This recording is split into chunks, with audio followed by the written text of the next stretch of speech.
తండ్రి చనిపోయాడు. ఆ కొడుకు పేరు సత్యకాముడు అని పెట్టింది ఆవిడ. నా కొడుకు సత్యనిష్టతో బతకాలని సత్యకామ అని పెట్టింది. ఈ కొడుకు 5 ఏళ్ళు 6 ఏళ్ళు 10 ఏళ్ళు వచ్చాయి. మరి అబ్బాయి మనం విద్య నేర్చుకోవాలమ్మా, వెళ్ళి గురువు దగ్గరికి వెళ్ళి వేదం చెప్పమని అడగరా, నేను ఆడదాన్ని నేను రాకూడదమ్మా, నువ్వు వెళ్ళేది. ఈ పిల్లాడు వెళ్ళాడు.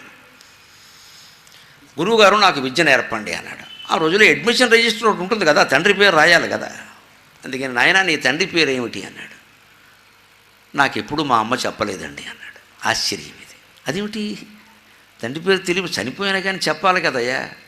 అడిగిరా నీ కులం ఏమిటి అన్నాడు. అది కూడా నాకు తెలియదండి అన్నాడు.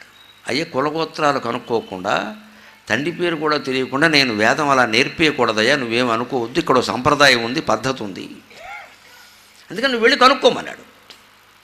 ఇతను ఇంటికి వెళ్ళాడు నిజాయితీగా. అమ్మా మన కులం ఏమిటి, మన తండ్రి పేరు ఏమిటి అంటే ఆ తల్లి చెప్పిందండి, బిడ్డ నువ్వేమనుకున్నా మంచిది, నేను దాసీదాన్నిరా, 10 మంది ఇళ్లలో పనిచేశాను, ఎవరికి పుట్టావో నాకు తెలియదమ్మా, నన్ను క్షమించు అందా తల్లి. ఆ రోజుల్లో దాసీల పరిస్థితి కొన్ని సందర్భాల్లో అలా ఉండేది.